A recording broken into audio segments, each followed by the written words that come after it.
Hey folks, David Stewart here. Let's talk a little bit about printing up comics or graphic novels using the KDP print space, the KDP print on demand service. This is what I use to print up most of my books, including my newest one, Keys to Prolific Creativity. Yes, we're talking about physical books, and you can get that one as a physical copy as well. So check that out and hone your creative process. This comic that I'm going to start by looking at is from the Corona-chan Spreading the Love anthology, this massive anthology we put together with a bunch of other authors, and it also includes artist Jesse White here doing this great comic. And it's a great example of what I want to talk about here, which is how well the images reproduce on the KDP platform. I'm going to be focusing on black and white for this video, not color. I know Ingram Spark, which does do some of the KDP printing, actually, they outsource, Amazon will outsource it to them.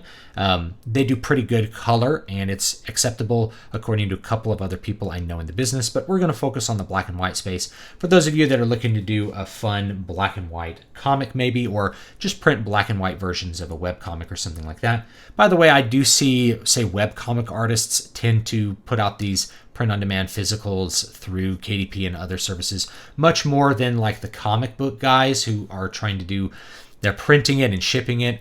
I want to suggest that for a lot of people, they can actually do a print-on-demand solution. But there's two big things that we need to take a look at here and you need to know about if you're going to be attempting to do this. And they are resolution and depth, DPI, and also what has to do with the process if you're printing in black and white, which is dithering. Now, this exists in color printing as well for the most part when you're using like a digital print service, but it's really noticeable in the black and white space because the truth is there's no gray ink. There's lots of grays on this page, but they're all created through a process called dithering. And I'll show you that up close, and I'll also show you some of the mistakes I may have made with this file because I was in kind of a rush to get this anthology out. It still looks really great on the page, but I realize I could have made it look just a little bit better if I'd done a little bit of prep work on the image. And I'll show you another image which I think comes out really good because I had worked with the artist to make it work in this space specifically. So let's talk about dithering, and I think we can actually take a look at a couple of spots on this page. I think we'll look at this. This is a self-portrait of Jesse, by the way. This thing that says co-ed. Now these letters are gray, but if you have this up full screen, you may already see it, but I think I'm going to give you a little bit of extra magnification here.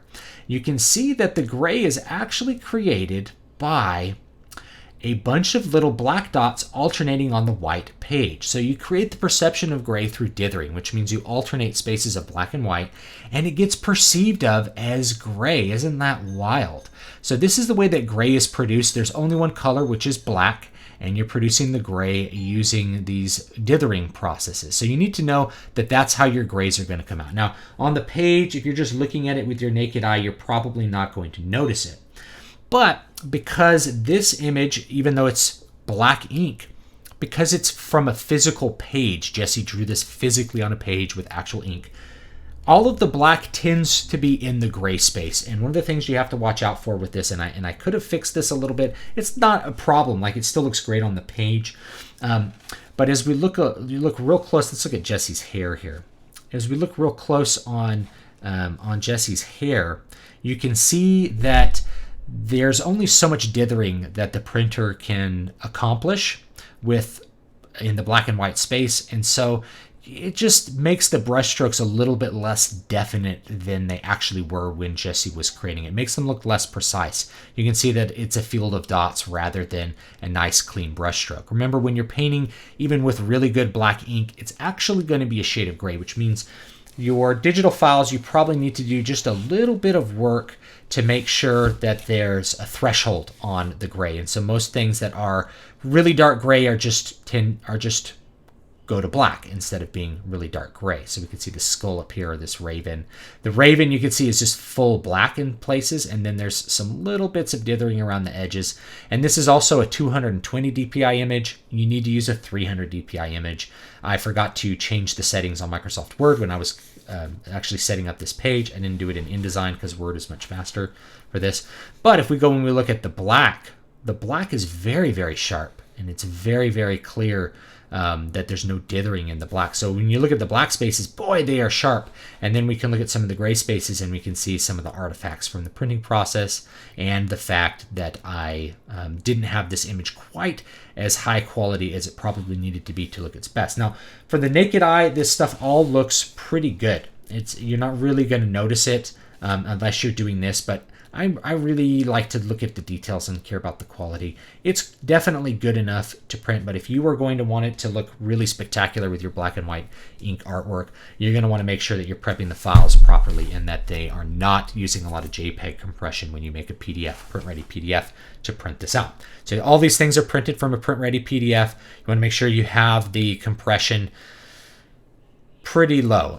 You want as high quality images as you can get. I think there is a maximum file size of, I don't remember how big it is, of like 150 megs or something like that to upload to the KDP platform. So that's something you're going to have to watch out for. I want to show you another image that actually is an example of everything basically being towards the black space with almost no dithering.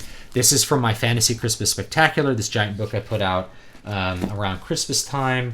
Let's see if I can find the right page. I put a bookmark in here somewhere. Here it is. Wait, this book is big. All right, so here's another one.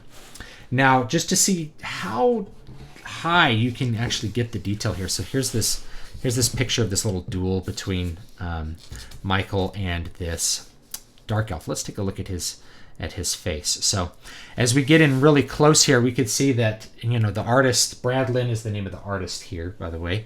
So we'll give him a little bit of a plug. We can see that he produced this texture for the chainmail, and it actually kind of surprisingly comes out really nice and clear. It's actually, we're not really losing any detail at all when we look at that. We can also see all the blacks are completely black, so we've put them in a completely black digital space, and it just makes the whole image appear really sharp and really detailed.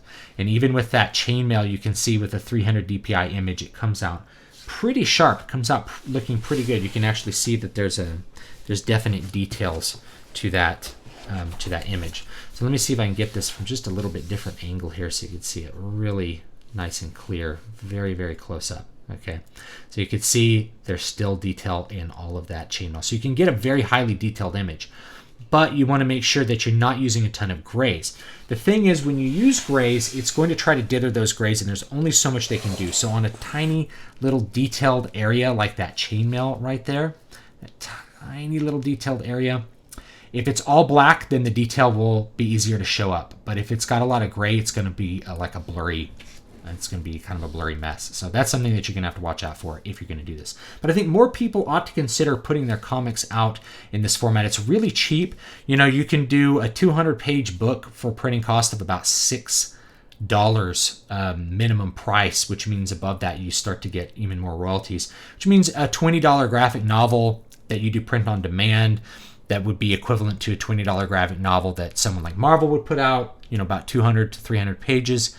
Means that you're going to be making, $10 on every single copy plus. That's a very, very profitable margin for a comic artist, I think. So I think more people should consider it. And that also means you don't have to box things up. You don't have to ship them out yourself. You don't have to do any of the fulfillment. You just focus on doing your book and doing it well. And that is something that is worthwhile as well. So thanks so much for watching. Don't forget to like, comment, and subscribe. And don't forget to buy the new book, Keys to Prolific Creativity. This is the Corona-chan Spreading the Love anthology. You can buy that for free if you do the Amazon or the Kindle edition, and $6.24 if you want to do, or your regional equivalent if you want to do physical edition. Thanks so much, and I will see you guys next time.